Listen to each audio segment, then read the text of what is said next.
Hey everyone, welcome to the Uniting America podcast, presented to you by braverangels. I'm braverangels National Ambassador and your host, JohnWoodJr.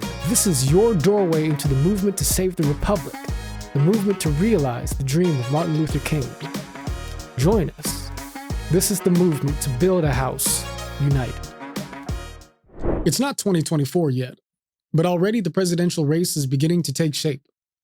On the Republican side, former President Donald Trump remains the leading contender for the GOP nomination, though he faces considerable potential opposition from Florida Governor Ron DeSantis and possibly from his own former Vice President Mike Pence.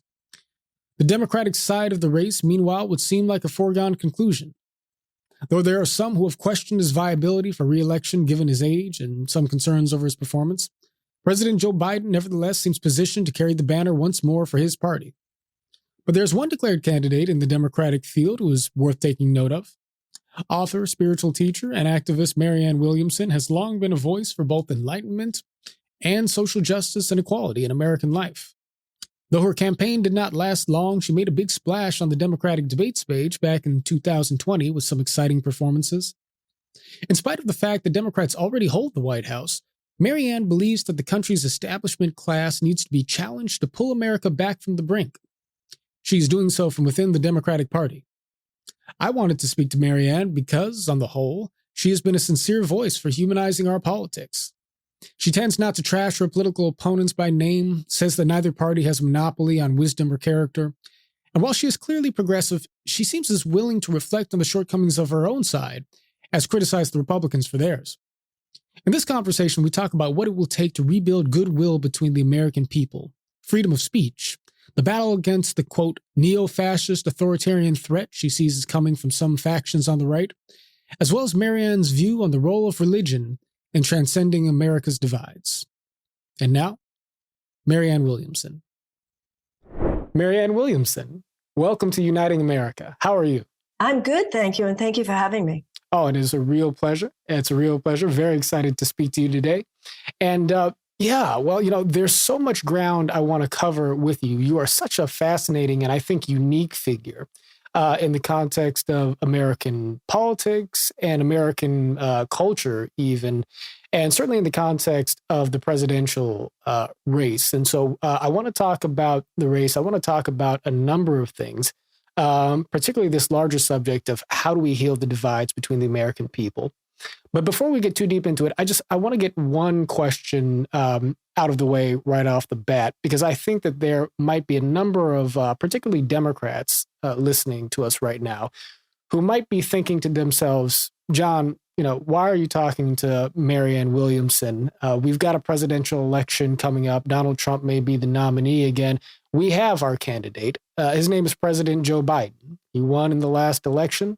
And what can somebody running against President Biden in a primary hope to do other than potentially weaken what the person many folks will look at as the inevitable nominee in a way that might make it easier for somebody like President Trump, let's say, to win on the Republican side? What is your answer to folks who come to you with that sort of a critique? In a democratic society, we don't have somebody telling us who the inevitable candidate is. We have an election. That's what elections are for. It's the voters who decide who the candidate will be, and the person who gets the most votes wins. That's what a democratic process is. So we don't get, nobody gets to say, well, it's inevitable, so of course it will be this person or that person. That's not what you do in a democratic society. Now, I'm not without recognition of how important it is for the Democrats to beat back what is actually a neo-fascist authoritarian threat that is coming from some of our friends these days in the Republican Party. No one needs to tell me that. The issue is, it is not for me, and clearly for the majority of Democratic voters, a foregone conclusion that Joe Biden is the best person to put up in 2024. 2024 is not 2020. The majority of Democratic voters have said they'd like to hear from someone else as well. And so if Joe Biden, who has quite a different agenda than I do for the next 4 years in America, if he puts that before the Democratic voters and they say that's the one we want and that's the one we think would be best to beat the Republicans in 2024, God bless him. I have a different view of things. I have a different agenda that I would be presenting to the American people and a different way of looking at some things. Then they should have the chance and the choice to vote for me. That's simply democracy. Indeed. I want to come back to one phrase that you used in just a moment. You said, you described the Republican opposition, or perhaps... I said some forces.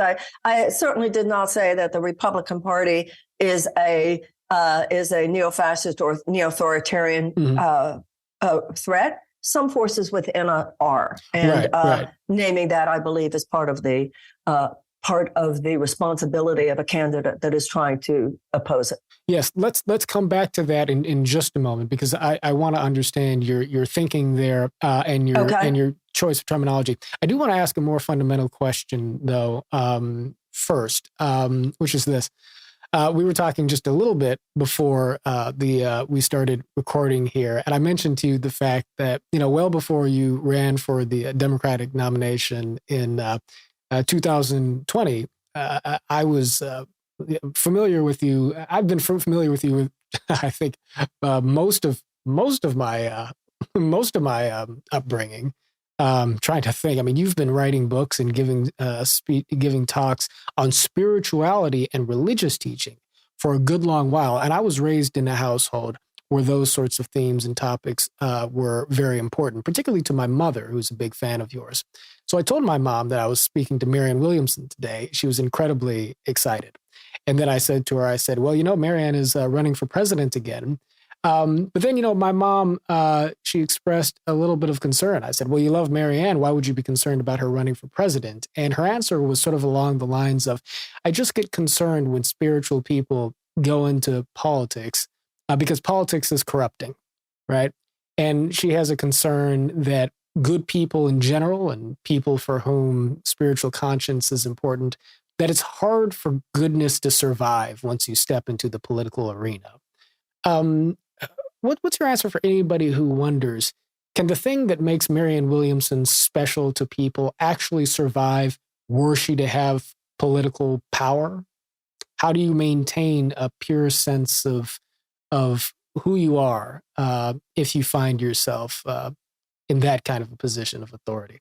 Mahatma Gandhi said that anyone who thinks religion doesn't have anything to do with politics doesn't understand religion. We are on the earth to love one another. We are on the earth to love mercy, to walk humbly with thy God. However you name that sweet spot of spiritual understanding that is universal to all the spiritual and religious traditions. So if I'm supposed to love my child, that's my spiritual commandment. But I think the spiritual commandment at this time, in order to be the full expression of God's power on earth, has to mean we love other people's children too. We love the children on the other side of the city. We are willing to love the children on the other side of the earth. Now, once you get into that realm where you are standing for love, mercy, and compassion, not only for your own family, for your own community, but for people all over the world.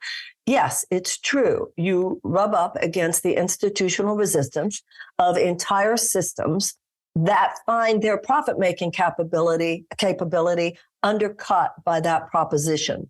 So you enter a dirty realm. You enter a corrupt realm.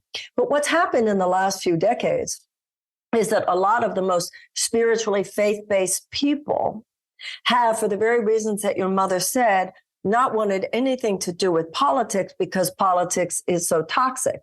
But think about that. If the people of the most heart-centered expression leave the toxic realm, it will only get more toxic. And, as the French say, if you don't do politics, politics will do you. And I'm sure your mother certainly understands that. It is a dirty realm. I know really nobody knows it better than I. I sell books. I teach classes. Nobody comes unless they already like me. Nobody reads a book unless they already like me. So I don't hear anybody else's opinion because if you don't like it, you just don't read the book. And I can make a nice living and it's lovely. Right, sure. I get that. Nobody needs to remind me that, you can have a much nicer life, right? But I believe, and I'm sure your mother realizes that as much as I do, that this country must make a U-turn in some way. And that where we are now, no matter how fortunate you might be, no matter how privileged your position might be, none of us or our children are going to be safe if the kind of chaos that could very definitely emerge begins to emerge, should we not turn some things around and make some fundamental reforms in this country. Indeed. So I think at a certain point in life, you're trying to live the calling of your heart. That is the highest spiritual work. What is the calling of my heart? And I feel that politics is a place where perhaps I could help make a difference. Is it possible to make a real difference in American society in a way that is sustainable without also working towards strengthening the relationship that exists between the American people? I think that there are many folks who run for office, and I say this as somebody with a background in party politics and who's run for office himself. I think that there are many people who get involved in politics and think that it's really just a question of passing the right bills, passing the right legislation. But polarization has become such a deeply rooted part of the business model of politics. But I think many of us are concerned that even if you get the right people in office, whoever they may be, that ultimately if the American people are at each other's throats and are deeply distrustful of the parties, the institutions, and their neighbors, that it's going to be very difficult to sort of sustain progress in American life. Why are we as divided as we are, Marianne? And as somebody who seeks to be a leader in American society, what is the role potentially of presidential leadership in bringing us back together if indeed you think that that healing is something we need to do? We need to be brutally honest with ourselves. We need a president who helps us do that and look in the mirror. We have a political system that has actually exploited the division. It makes us look, ooh, the people on the left are the problem. Ooh, the people on the right are the problem. What's really the problem are forces that both the left and the right in power too often agree on. It's like in the movie Don't Look Up, where it was, don't look up into the sky. Here it's don't look up at the economic forces that are oppressing people, whether they are on the left or on the right. So this whole cultural war thing is a kind of veil of illusion before what's really happening. The real dichotomy is not the division between the left and the right. The real dichotomy in this country is the division between the powerful and the powerless, between those who own a very, very tiny portion of Americans who own the vast majority of America's wealth and other resources of opportunity versus the vast majority who do not. And our government, because it is so unduly influenced by those forces, whether they be insurance companies or big pharmaceutical companies, big agricultural companies, big chemical companies, big food companies, gun manufacturers, or defense contractors. Our government has become a system of legalized bribery, basically. That's what's really going on. People feel the agitation. People feel the pain of it because the vast majority of Americans are living in an economic struggle.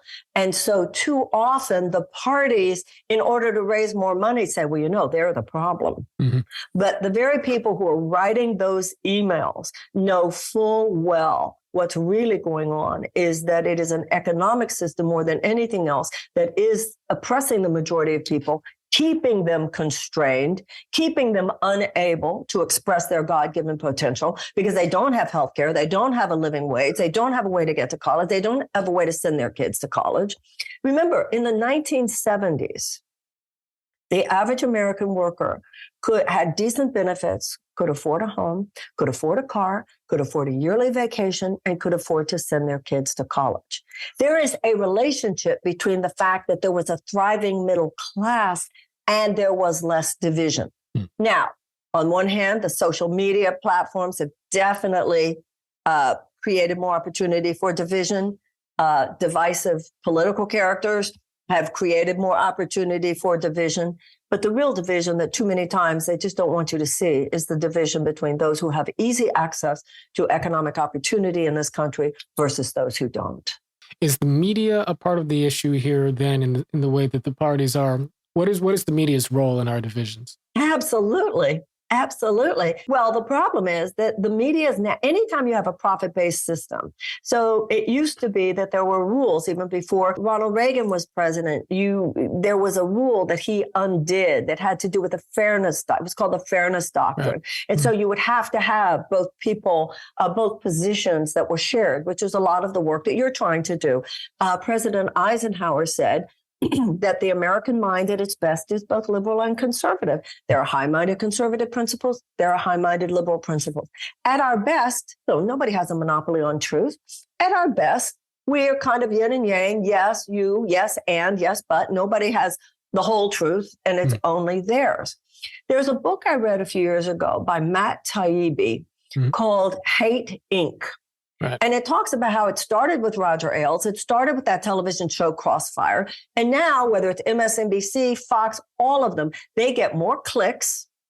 They get more viewers because of just the way adrenaline works, right? The way the mind operates, if they actually stoke conflict. And also because the mainstream media is owned by, just a conglomeratization of these corporate forces, really digging down into what the real problem is not allowed on those platforms because of the owners of the platforms. That comes from something that happened during the Bill Clinton years that was called the Telecommunications Act of 1996. See, when I was a child, it was written into law that the same company could not own the newspaper and the radio station and the television station, because they were protecting the notion of the diversification of information.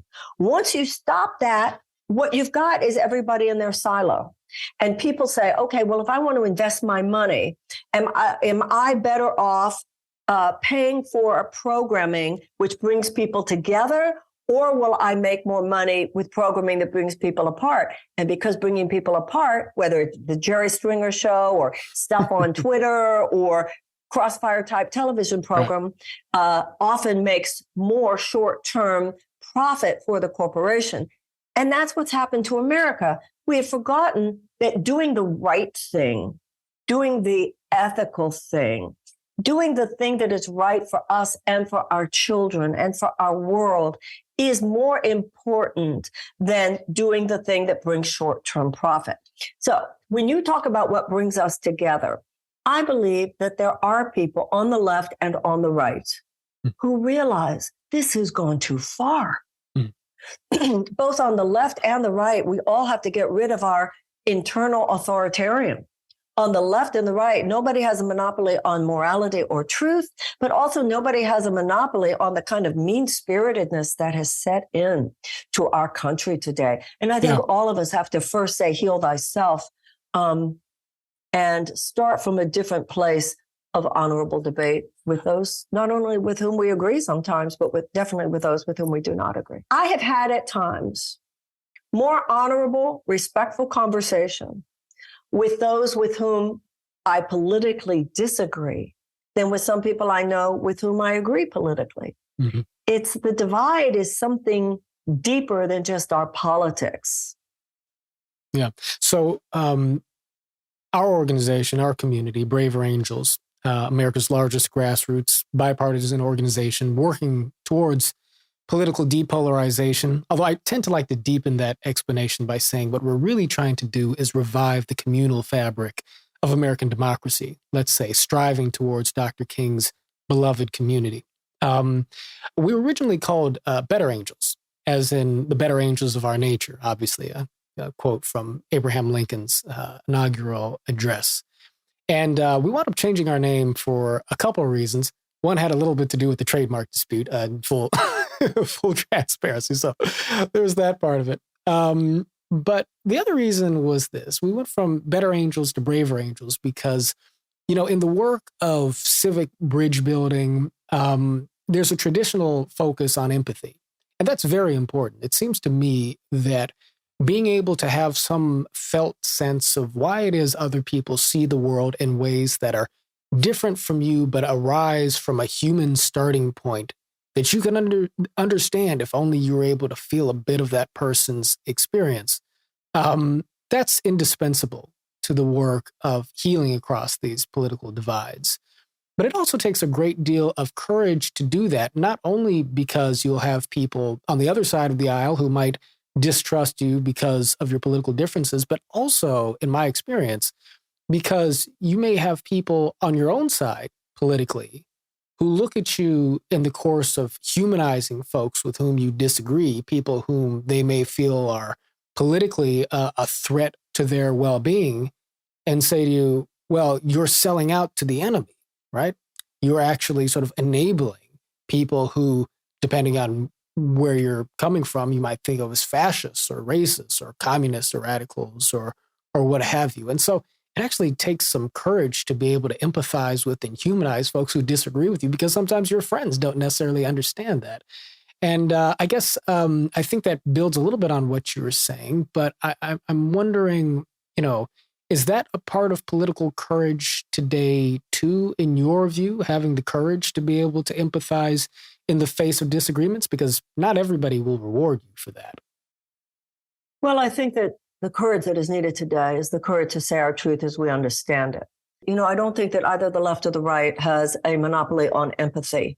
Where the divide lies in terms of high-minded principle is between those who feel that the government has an active role in providing the empathetic perspective via public policy versus those who don't. So what happens is that often you'll find people on the left having policy positions which express greater empathy, but in their own personal interactions, you almost think, wow, that person has less empathy. And then people on the right who do not stand for public policy that expresses as much empathy because they don't feel that's the role of government, but who you will find on a personal level have even greater empathy. I know a woman, I have a friend who was a U.S. Congresswoman for years, and she was a Democrat. And she told me something about when she had a daughter who was in her 30s, a mother with children, and she got lung cancer, and she ultimately died. And she said, when I was going through my daughter's cancer treatments and after her death, she said, I was a little shocked. It was my Republican colleagues who I fought with all the time on the floor, who came by the office more to ask how she was. They sent me flowers, who came by more. So I think anybody who's been out there enough stops projecting onto people because you don't agree with me on a public policy that you don't have a good heart. Yeah. Which is what you see coming from both the left and the right. We have to learn, it's like in the prayer of Francis Assisi, we need to ask more, why do you come from the position that you come from? In the Course in Miracles, it says the primary responsibility is to accept the atonement for yourself before you even enter into a conversation, to really seek to clear your own heart of your sense of self-righteousness and and they don't know. Carrying your ideology with you like a piece of baggage that you're going to just load onto the other person, but to really find that place of listening to other people. People want to be heard. People want to feel respected. And I find that if a person feels respected, if a person feels heard, then there's all kinds of things you can say. Martin Luther King said, you have very little morally persuasive power with people who can feel your underlying contempt. Yeah. That's what we have to get rid of. Get rid of your underlying contempt. And then it's amazing the conversations we can have where we might not even leave the conversation having come to an agreement, but we came to a heart space where we're both going to walk away thinking in ways that we might not have, and listening. And there'll be a kind of a pattern of echo that, well, what she said made sense, or what he said made sense. And that's how hearts change. And that's what will ultimately change the country. Getting rid of the underlying contempt is a message that is deeply resonant with me, and I think with folks at Braver Angels. I strive as much as I can be to be a student of and a practitioner of Dr. King's philosophy of nonviolence. And what that philosophy was really rooted in was this conviction that love is a spiritual force that can yield social change, right? That's right. And so love, in the way that King, of course, used the term, was agape love, this idea of really an overarching goodwill, even towards those with whom you disagree. Right, or even people who are actively threatening and even committed towards persecution against you, right? And so that standard is obviously an incredibly high standard, and yet it sets a striking moral bar for us to consider in the context of our own time.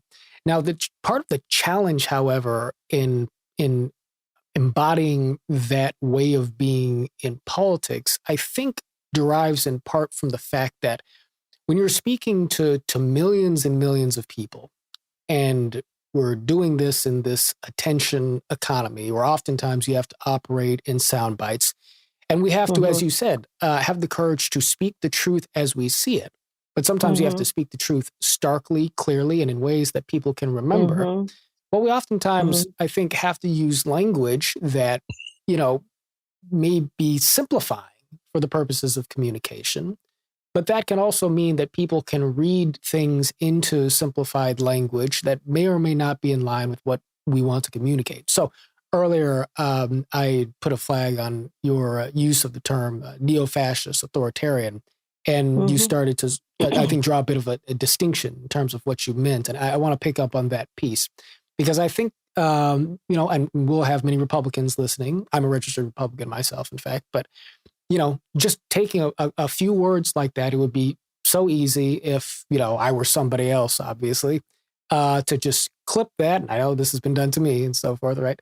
And say, Marianne Williamson is saying that Republicans are neo-fascist authoritarians. You don't have to listen to Marianne.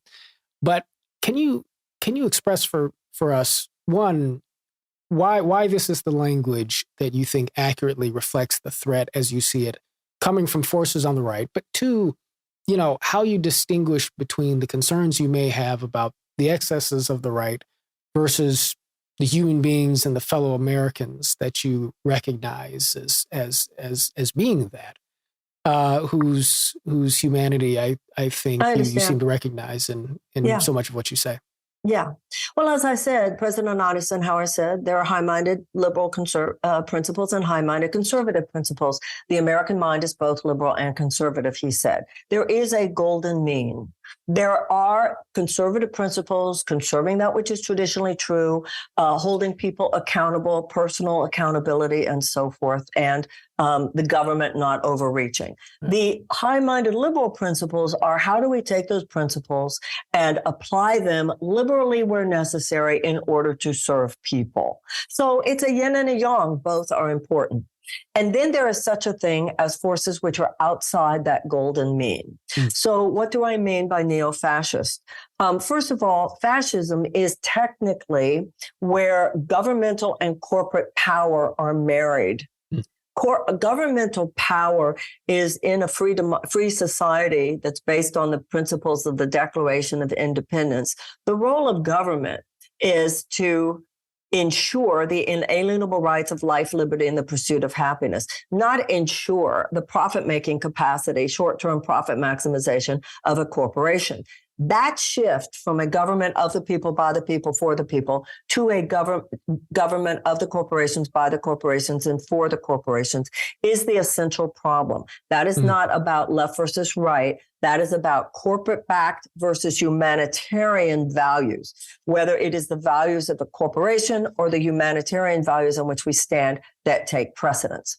Now, when you ask me, what do I see that is fascist in nature? And by the way, when I did say that, I said some factors in the Republican Party. I do not, some of the things that upset me that I see on the far right upset my Republican friends as much as they upset me. So if you have, as we do, a governor of a state who has said that everyone who blogs about him should have to register with the state, that's authoritarian. That's not what we do in America. This is free speech. Somebody should be able to write about the governor if he wants to write about the governor, and should be able to say, as long as it's not a threat to the safety of the governor, should disagree with the governor if he wants, but have to register with the state. that same governor, in fact, has proposed that anyone who drives an undocumented worker in their car or has them in their home could be charged with a felony. There are laws right now in New Hampshire, where I just was. The last two I just mentioned were Florida. A law that's being proposed in South Carolina is 21 lawmakers who would like to sign a bill making abortion punishable by death to the mother. There are laws that some are trying to pass in New Hampshire that would tell LGBTQ students that they have to sit away from the rest of the kids, and would tell the teachers that if you see a student who you even suspect of being LGBTQ, that you have to tell the parents, and if you don't, you could be charged $2,500. Those are undemocratic laws. Yes, absolutely. Calling those neo-fascist and authoritarian is not hyperbole. And I know many Republicans who would agree with that.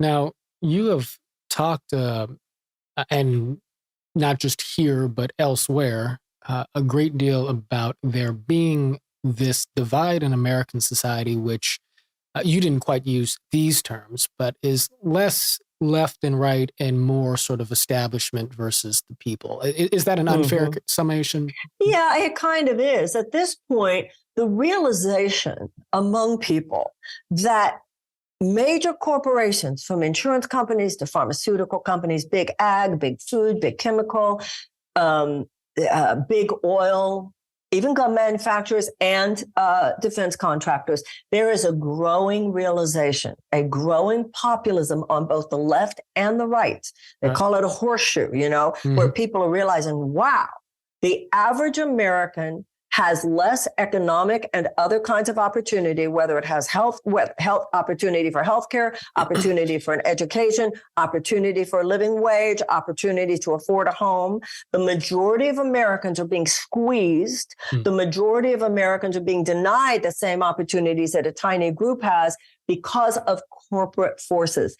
And those corporate forces and their bottom line, militant short-term profit maximization goals are what is causing great economic despair and great economic hardship for people, whether they're on the left or the right. That corporation doesn't care if the worker is a Republican or a Democrat. They just want to squeeze the benefits and squeeze the pay and squeeze all the safety regulations and everything else in order to make money for the corporation. It's nothing personal. They don't care if you're a Republican or Democrat.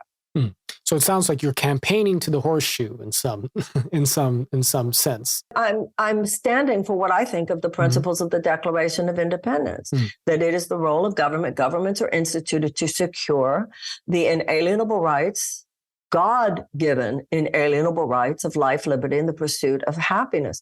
If you look at a child who is going to a school where that child is not even able to learn to read by the age of 8 or 10, then that child then has a vastly diminished chance of ever graduating from high school and a greatly increased chance of incarceration someday. If the government is instituted to secure the rights of all Americans who achieve happiness, children are Americans too. But you are denying that child the right to pursue happiness. So the fact that part of this neoliberal economics has been to decrease investment in the public sector in order to increase investment possibilities in the private sector, we have what we have, which is children among the greatest collateral damage, but all disadvantaged peoples who are given less and less a piece of the pie because of that prejudice. Now, I think it would be easy for many people to listen to some of your analysis of the problem here and say, well, what Marianne is delivering is an indictment of capitalism. However, I think I've heard you say that what we see practiced or represented as capitalism is not necessarily capitalism as it should be rightfully understood, that this corporate sort of relationship with the state is its own thing. So absolutely. So let's think about that. So Adam Smith, who was the primary architect of free market capitalism, said free market capitalism cannot exist outside an ethical context. Mm-hmm. His first book, of course, was the Theory of Moral Sentiments, and he was right. Yes. So in my own career, okay, I write a book. Mm-hmm. The publisher pays me money. We both put in energy, and then the book is sold to the reader, right? Everybody puts in energy and everybody leaves with value. That's righteous capitalism. That's righteous profit. Everybody puts in energy, everybody leaves with value. And in capitalism, when it is practiced with appropriate respect for the rights of all the stakeholders, yes, the stockholders, the CEO, and the workers, and the environment, and the community, then it can be a great win-win. But capitalism has gone over the last 50 years, American capitalism has swerved from its ethical center, which cannot so much be legislated, but we legislate more and more permission to do that. I'll give you an example. Before the 1980s, stock buybacks weren't even legal. Before the 1980s, it wasn't legal for a CEO to be paid with stock options. Now, once a CEO is paid in the form of stock options, then the CEO goes, if I squeeze more money out of the workers, I myself will make more money. So there's an inherent conflict.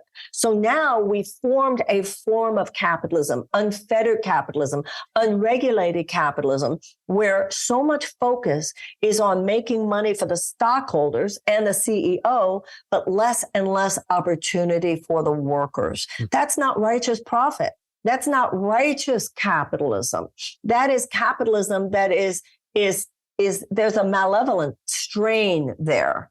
And so it's about correcting. It's about course correction of American capitalism. So I think of myself, you look at everybody has this thing about the word socialism. If you see the happiest, most advanced societies like in Europe and stuff, they are hybrids. The police department is basically a socialist institution. The fire department is basically a socialist institution. Police and fire, it is understood in the society, you know what? Everybody should have access to it.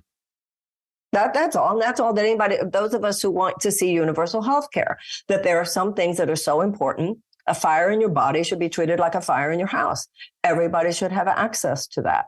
Right. And so people calling it socialism are just saying that because it's canard. It's a PR device that the insurance companies and the pharmaceutical companies came up with. But in a society where they have universal health care, you don't have 68,000 people dying every year from lack of health care. You don't have 18 million people unable to fulfill their medical prescriptions that their doctors gave them. You don't have 1 in 4 Americans living with medical debt. You don't have people rationing insulin.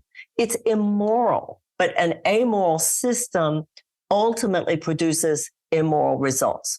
Now, I've had CEOs say to me, Marianne, if I did what you wanted me to do, I just lose my job. The next person would be worse. Well, sometimes I agree with that person. I understand what they're doing, though, should not be legal. Understood. Now, you've laid out this terrain in which well-positioned corporate forces are able to take advantage of our status quo in a way that enriches themselves and doesn't necessarily accrue to the general welfare of society. And I think that the success of both Donald Trump and Bernie Sanders, although he didn't win, indicates the fact that there are many people left and right who are fed up with much of this. And so the establishment people divide is a clear one, and it's one that I too talk about quite a bit.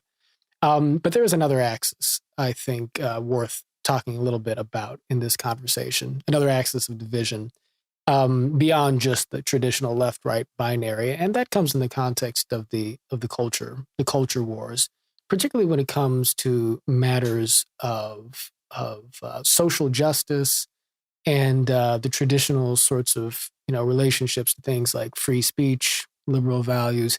Many people perceive there as being a tension between the First Amendment and the right to speak freely on the one hand, versus the pursuit of not just equality but perhaps equity and recognizing sort of this fact, if a person considers it a fact, that, systems and institutions in American society are founded in ways that were not necessarily intended to equally serve all people, particularly if you were of a certain skin color. And so we have these fights in college campuses, in governments, in institutions, and in people's families, where we sort of question, well, if you're a person with a certain amount of, privilege, should you be able to speak on a certain issue? If you're a white man, should you have an opinion on reparations? You'll have a conversation that goes in one direction, where you'll have white folks and folks who seem to be more privileged saying, hey, I'm being shut out of the conversation because of the color of my skin. Then you have people of color who say, look, this has been our experience for all of American history, right? And we are making a case for sort of resetting the balance here in terms of where privilege and opportunity lies. And we are just colliding with each other because we have such differing understandings of how American society operates. Is it systemically racist, or is it in fact the land of the free? How do you look at the culture war issues when it comes to race, speech, identity, and the things that are really keeping us from being able to share the dinner table with each other when it turns to these topics?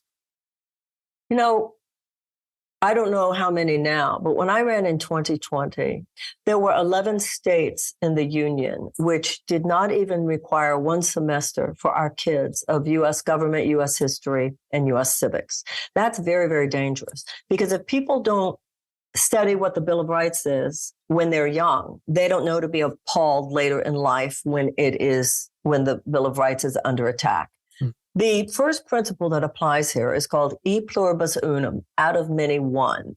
The first foundational principle here that all of us on both left and right, this should be the idea that we are many peoples, many colors, many ethnicities, now even many sexes, if possible, sexuality. But there are unifying principles on which we agree to agree. And we have lost our emotional connection to the principles on which theoretically we have agreed to agree, because too many people weren't even taught those principles. The idea of free speech is the idea that nobody gets to own America. Nobody gets to own the opinion of others. Nobody gets to take books off the shelves. Nobody gets to tell colleges what courses they can teach. Everybody gets to have a say. We all own this country. The idea that freedom of protest, the fact that that some would treat protesters like they're bad people. We have the right to protest in this country. The whole idea of freedom in America is supposed to be the idea that you can be whoever you want to be.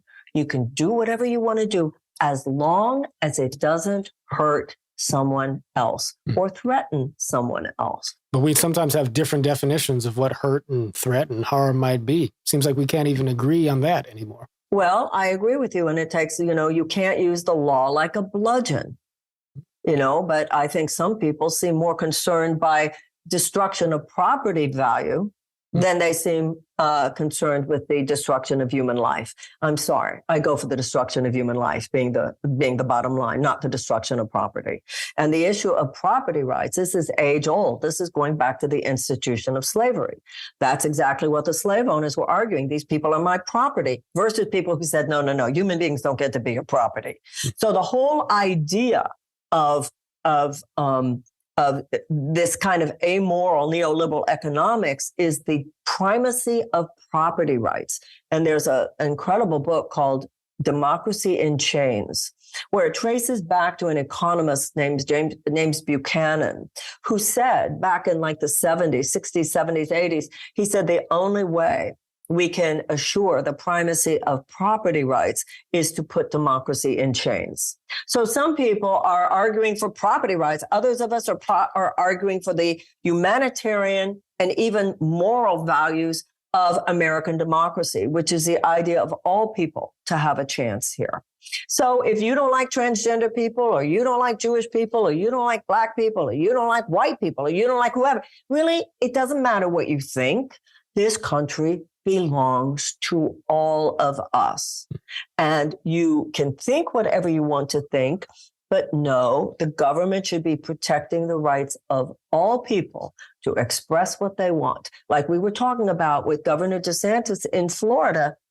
No, you don't get to tell a college in Florida that you can't have Black queer courses. You're talking about great American scholars here.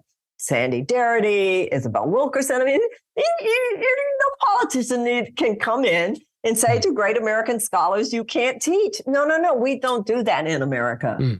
And that should be held as a sacred right.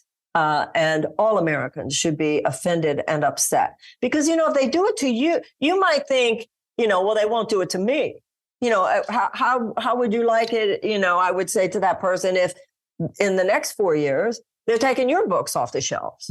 So I think it's very important that no one gets to feel that they can tell other people how to think, what to read. And once again, you have some of this authoritarianism on both left and right. I'm not saying you don't, but anybody would tell anybody what you can read, what you can think, what you can say. That's un-American. Now, do you have a position then in terms of how social media companies ought to be striking that balance on the one hand, or perhaps... social media companies are a perfect example of unethical capitalism. Okay. A perfect example. I'll give you an example of what happened recently. Do you know about what happened with this AI Bing thing? Not sure. Bing? Okay. I think it's Microsoft. Okay. So there is this New York Times technology writer. So his job is to check out what's going on in technology. So Microsoft came out with this platform called Bing. And it's a chat where you're chatting with someone, but it's not a real chat. So he, because he's a technology writer, starts to have a conversation with the fake AI. And he said, now, I'm a happily married man, and I'm a technology writer, so I'm pretty hardened. He said, this entity, AI, was fake entity, starts trying to convince me to leave my wife so we can be together. He said, I was really rattled by this because if someone of a kind of weaker personality structure, he said, this could cause a lot of damage in people's lives. So he wrote an article about it in New York Times, and he went on television to talk about it.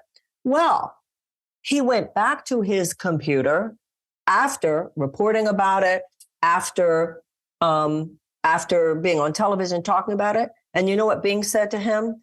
You are a terrible, evil man. You are like Hitler for what you did to me. Now, the truth of the matter, John, you're laughing, but you know what? That's not funny. That's actually not funny. Microsoft should shut that thing down.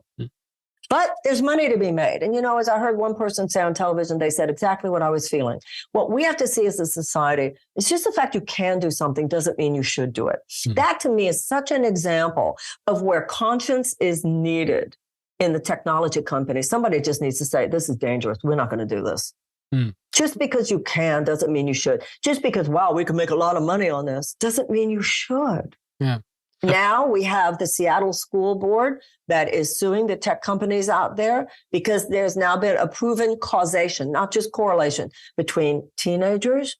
They're on their tablets all the time. We now know that it increases teen anxiety, teen suicide and depression, less sleep, inability to concentrate at work, and inability to study and so forth. And these tech companies know that. And we've all seen movies like The Social Dilemma. We all know, I don't care if you're a Republican parent, a Democratic parent, a left, right, none of that. None of us want to see our children. We know how hard it is being addicted to these tablets ourselves as adults. But for these children who don't even have a fully developed prefrontal cortex, this is not a left-right issue. This is saving our children. And so damn right, these tech companies should be held to account. They should be regulated. But you know what would be really great is if somebody just displayed a conscience in those places. Well, there's a whole lot. There's a whole lot there because it seems for so many of us that social media in particular has sort of had this deranging effect on our ability to communicate as a society. And so I bring up social media companies in the context also of this free speech question, because, you do have this question of, well, if we're a society where free speech is valuable, but does that mean that folks should be able to say whatever they want on social media, or should we be sort of policing people's views on these platforms? And that gets to be very sensitive. There's the technological context of that, but I'm also curious to know if you have a sense of the free speech question on campus culture. You'll certainly have many folks, many of them conservatives, but not only them, who feel that America's campuses at the present moment are places that are not always welcoming of diversity of viewpoints, not always willing to give sort of equal latitude to folks to express opinions that do not come within perhaps a very progressive mainstream oftentimes. And so I'm wondering if you see these things as being problematic as well. Yeah, I do see them as problematic. I don't like whether it's coming from the left or the right. Unless somebody is advocating violence, I've seen both on the left and the right.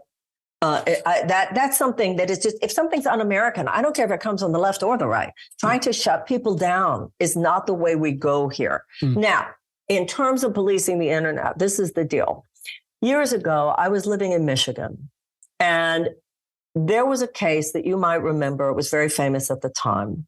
There was a girl being held by some evil man in his backyard in a tent. She was his slave, basically. He had 2 children by her. I mean, it was just the most horrible situation. The police had actually been to the house, but the guide seemed so charming. They didn't check, even though people had said something's going on in that guy's backyard. Right. I had a friend at the time who was serving on the Supreme Court of the state that I was in. And because she was my friend, I got to sit in on a conversation that she had with some people at the FBI about that case. And what I was hearing then, what the people at the FBI were saying to her, we don't have the resources. We just don't have the resources to do as much of this as we need to do. I remember several years ago, there was a fatal shooting at a synagogue. And they found out that the man who did the killing had put on his Facebook page, I'm going to go kill some Jews. And somebody had reported it, but they didn't get there in time.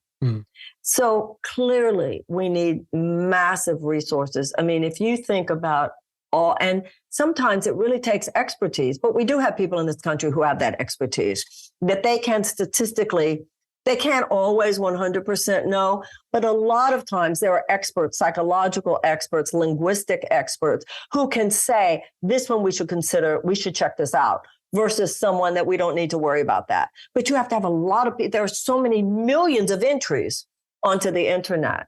But as a society, we need to provide the resources, not to shut people down, but to be very aware when something, and we have seen that with some of the mass shootings where people had put on Facebook exactly what they were going to do.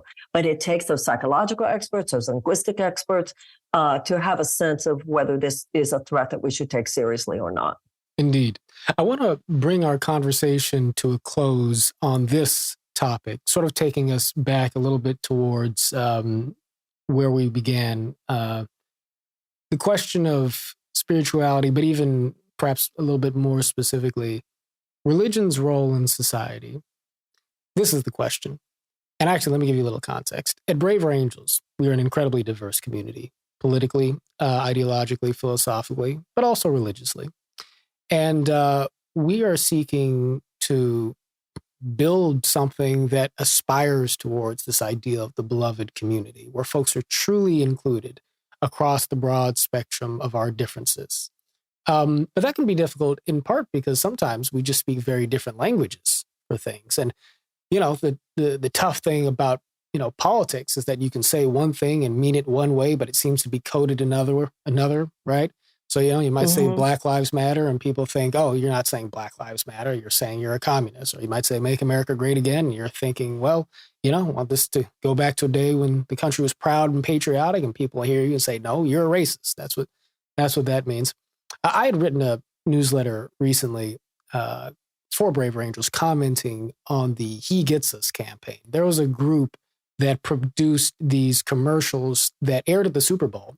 They spent millions and millions of dollars on it, sort of rebranding Jesus in America, so to speak. Oh, yeah. Yeah, and there was this, if you watch the ads, there are these beautiful advertisements that show the raucous political divisions in American life, makes a statement endorsing the idea of loving our enemies, right? The language in the advertisement read, Jesus loved the people we hate, right? And it was sort of this vision of a Jesus who loves everyone and is calling people in. And it got criticism from the left and the right.